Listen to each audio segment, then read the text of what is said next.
여러분 안녕하십니까? 아름다운 세상 꿈을 지닌 아이 꿈지아TV의 원창묵 목사 이충문 목사입니다. 네, 이 주제 한번 토론해 보겠습니다. 얘기하시죠. 용서를 몇 번까지 해야 하느냐, 언제 어디까지 해야 하느냐 라는 그런 질문을 주신 분이 계시는데 참 난감합니다. 용서 어디까지 해봤습니까? 이 질문이 들어와서 말인데요. 사실은 하기가 쉽지 않습니다. 왜냐하면 성경에 이미 정답이 나와 있긴 해요.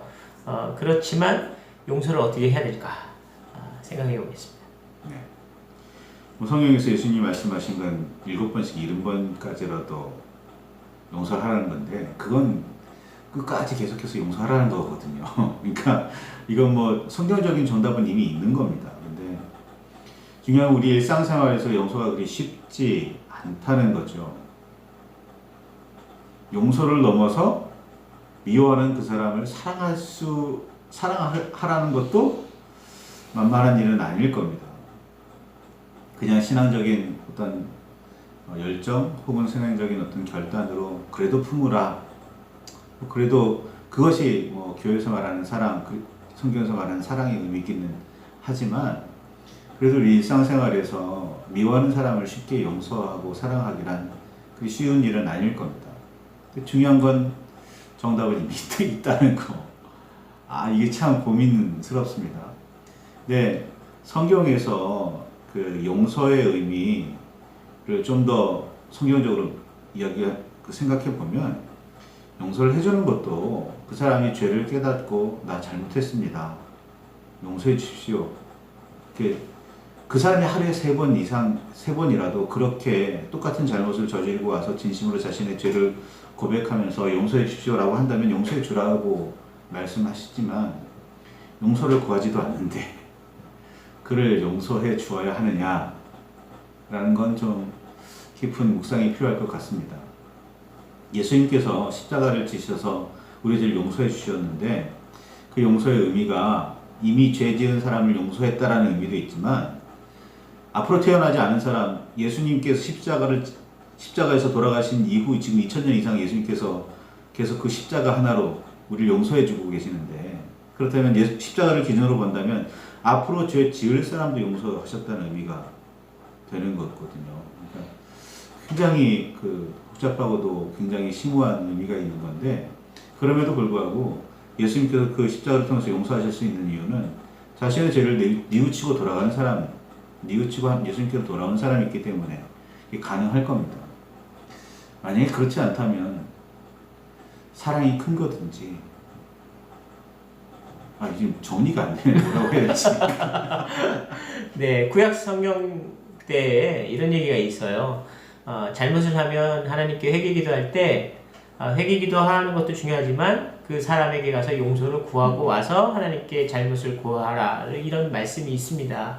율법적으로도 그렇게 되어 있지만 결국 회개하기 전에 그 사람과의 화해를 그만큼 중요시 여겼다는 그런 반증이 되는 요소이기도 하죠. 용서한다는 건 그렇게 쉬운 일이 아니에요. 그런데 예수님이 뭐 그렇게 많이 꾸준히 지속적으로 용서를 받아라 라고 얘기해주는 이 말을 들어보면 사실 인간으로 살아가는 우리들 이 용서가 쉬운 게 아닙니다. 한 번 용서도 어려운데 같은 잘못으로 2번 용서하는 건 이게 굉장히 쉽지 않습니다. 세상 법도 3-4번 용서하는 것이 가능한지 모르겠는데 3-4번 용서하고 그 다음 용서는 불가능한 경우가 많거든요. 용서가 쉬운 게 아니에요. 굉장히 어렵습니다. 제가 믿음으로 볼 때 이 용서에 대한 개념은 저는 좀 다르게 좀 표현을 하고 싶은데요. 용서라는 건 결국 어떤 사람이 나에게 잘못을 저지른 거잖아요. 근데 이 잘못에 대해서 내가 어떻게 용서를 해주겠느냐. 근데 이제 그 사람은 나에게 잘못했다, 미안하다, 사과하지 않는데 내가 용서하라는 의미는 아니에요. 근데 성경적으로 얘기하면 사람에 대해서 증오, 미움을 가지면 안 된다라고 얘기해 주시잖아요. 그 사람이 한 잘못에 대해서는 말할 수 있지만 그 사람 자체를 미워해서는 안 된다는 거죠. 근데 저는 이 용서에 대한 개념은 그 사람이 잘못을 뉘우치고 사과하라, 그리고 그 사람을 용서하라, 이런 개념을 좀 달리 봅니다. 어떻게 보냐면 그 사람이 잘못을 했고 용서를 구하는 개념이 아니라 그 사람이 잘못을 했을 경우 내가 그 사람을 미워하게 된다는 거죠. 근데 내가 미워하는 그 미움이 내 속에 있게 됐을 때 내가 그 사람을 사랑하는 것커녕 그 사람을 증오, 미워하면서 그 사람에 대한 어떤 적개심, 분노가 계속 타오른다는 거죠. 그런 분노가 생긴 일에 내 안에는 평안이 있을 수가 없다는 거죠. 신앙적으로 볼 때도 내 마음속에 미움이나 다툼 내지는 증오나 분노가 차여 있을 때 내 마음속에 평안이 있을 자리가 없다는 겁니다. 그러면 내 마음속에 온전히 평안한 마음의 신앙을 이렇게 키우기가 어렵다는 거죠. 그럼 이제 제가 볼 때 이 용서의 의미는 상대방이 용서를 구해서 응답하는 쪽에서의 용서라기보다는 제가 볼 때는 그렇습니다. 내 마음속에 그 사람에 대한 증오가 더 성장하는 것을 좀 막는 의미에서 내 마음의 평안을 위해서 필요한 요소가 아닐까 하는 생각이 들고요. 그 사람이 나에게 용서를 받는다라는 개념도 물론 중요한 의미고 그 사람이 용서를 받음으로 평안해지는 것도 중요한 의미겠지만 그보다 더 중요한 건 내 마음속에 부정적인 요소를 채우지 않고 내 마음속에 사랑의 마음을 덮을 수 있는, 그러니까 그 사람을 위해서 용서하는 게 아니라 나를 위해서 용서하는 개념. 그렇게 본다면 예수님이 말씀하신 7번에 70번씩 490번을 어떻게 용서해요? 나는 사실 2번 용서하는 것도 쉽지 않다고 봐요. 사실 한 번 용서도 쉬운 일은 절대 아니기 때문에 너무 어렵기 때문에 나는 늘 용서가 힘듭니다. 그럼에도 불구하고 그 사람에게 평안을 주고 싶어서 용서한다기보다 나에게 이 부정의 속박의 이 그늘을 물리치기 위해 나를 위해 용서하는 그런 개념에서의 용서가 필요하다고 생각하고요. 그런 의미의 용서가 진정 나를 속박의 굴레에서 벗어날 수 있는, 나를 평안하게 하고 나를 구원의 길로 갈 수 있게 하는 그런 평화의 목소리로 좀 생각을 해봅니다. 용서 해야죠. 용서에 대한 굉장히 깊은 이야기이긴 한데 왠지 저는 약간 좀 이기적으로 들리는 것 같은 느낌이 좀 있네요.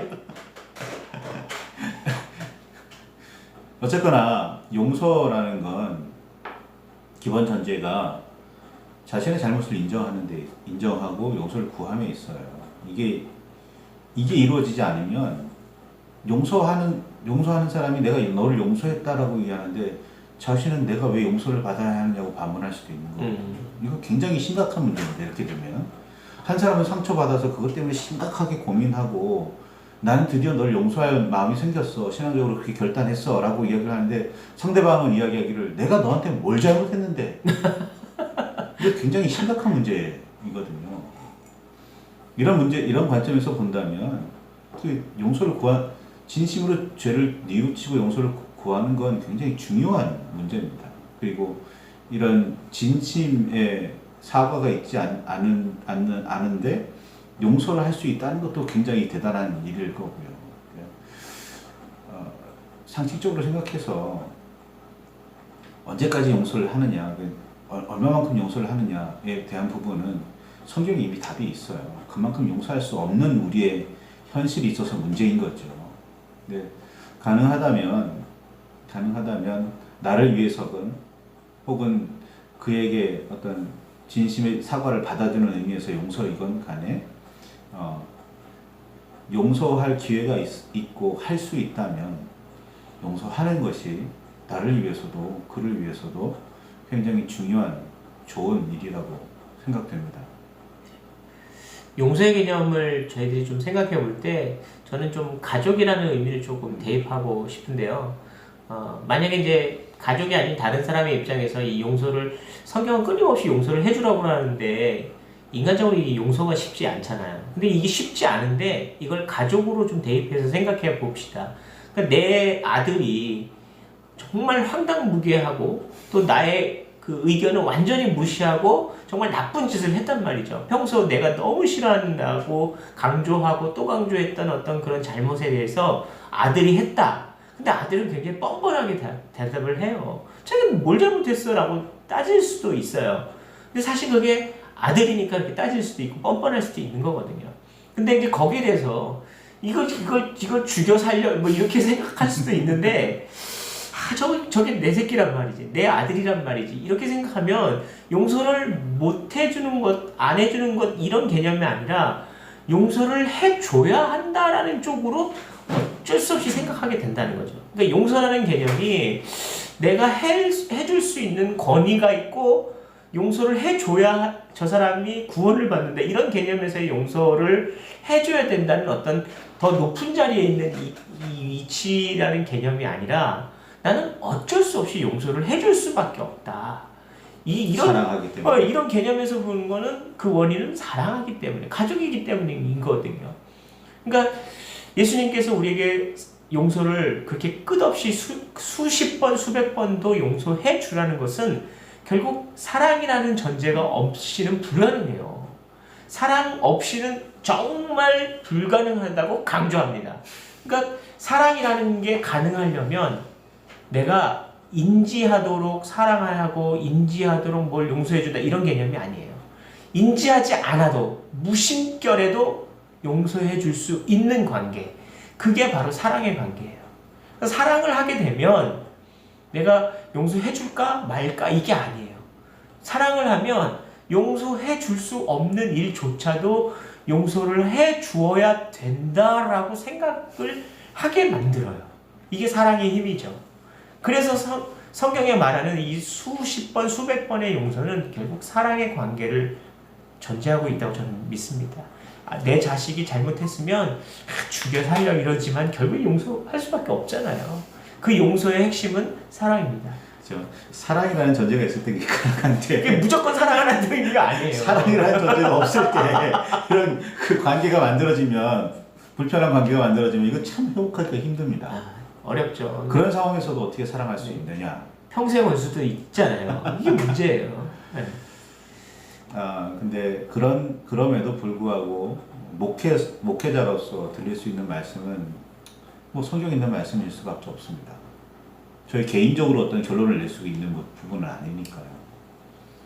그럼에도 불구하고 용서하라는 거고, 그만큼 사랑하라는 거고, 그만큼 하나님 안에서 하나가 되라는 그런 의미인 거니까 그 의미에 대해서 더 깊이 생각해 보시고, 뭐 이걸 용서를 해라 마라라고 우리가 결정할 수 있는 부분은 아니겠지만 그래도 더 깊이 더 넓게 사랑할 수 있으시면 참 좋겠습니다. 그게 교회에서 말하는 사랑인 거고 용서인 겁니다. 예수님이 보여주신 생의 마지막 행동을 통해서 이걸 좀 정리해보고 싶습니다. 십자가에 달려서 죽으시는 예수님께서 마지막 최후 변론처럼 하나님께 고했던 말씀 기억하시죠? 아버지, 저들이 하는 일을 모르고 있습니다. 이렇게 얘기하셨던 예수님의 마음. 결국 자신을 고통스럽게 고난을 주었던 사람들에 대해서 예수님은 그들의 잘못된 행동에 대해서 정죄하려고 하는 게 아니라 그들을 사랑했기 때문에, 사랑의 마음 때문에 결국 그들을 증오하거나 그런 게 아닌 용서를 뛰어넘어서, 한 단계 뛰어넘어서 그들에게 죄를 묻지 말아달라는, 그들을 변론했던 예수님의 삶. 자기가 무슨 짓을 했는지도 모르고, 네. 그렇죠. 자기가 죄를 졌는지도 모르는 사람들한테. 그러니까 이제 아까 목사님이 말씀하셨듯이 사실 이제 죄를 진 사람 입장에서는 자기가 뭔 잘못을 했는지도 모를 때 어떻게 이렇게 용서를 구할 수 있겠느냐, 사과를 어떻게 하겠느냐 이렇게 말하지만 결국 그 사람이 용서를 구하든 안 구하든의 문제가 아니라 예수님의 모습은 내가 그 사람이 잘못한 것에 대해서 먼저 용서를 선포할 수 있었던 거거든요. 이거는 사람은 불가능했었는데 예수님은 정말 가능했던 거죠. 그러니까 너무 우리를 사랑하셨기 때문에 가능하셨던 분이에요. 우리가 그렇게 할 수는 없는데 사과를 먼저 하지도 않았는데 이렇게 용서해준다라고 선포하는 건 우리는 불가능하잖아요. 근데 용서를 구할 때는 우리는 그 사과를 받아줄 수 있는 그런 사람이어야겠죠. 궁극적인 의미일 수도 있는데 그리스도인으로서 예수님을 따르는 사람으로서 예수님의 가르침을 받들어 살아가는 사람으로서는 용서해야 됩니다. 근데 너무 어렵기 때문에 그렇게 못한 것일 수 있어요. 지금. 어렵다는 사실을 인정합니다. 개인적으로 저도 마음속에 이렇게 품고 있는 사람이 미워하는 사람이요? 미워까지는 아닌데 마음속에 걸려있는 사람이 있어요. 네. 자, 우리 이제 정리하시죠. 이미 성경에는 정답이 나와 있는데 우리가 그걸 너무 어렵게 돌려 이야기한 것 같아요. 현실은 많이 어렵습니다. 용서해 주는 거 정말 어렵죠. 하지만 성경에서도 말씀하셨듯이 우리는 용서해야 합니다. 용서할 수 있는 사람은 품을 수 있기를 기도하겠습니다. 사랑하십시오. 그게 해결책입니다. 감사합니다.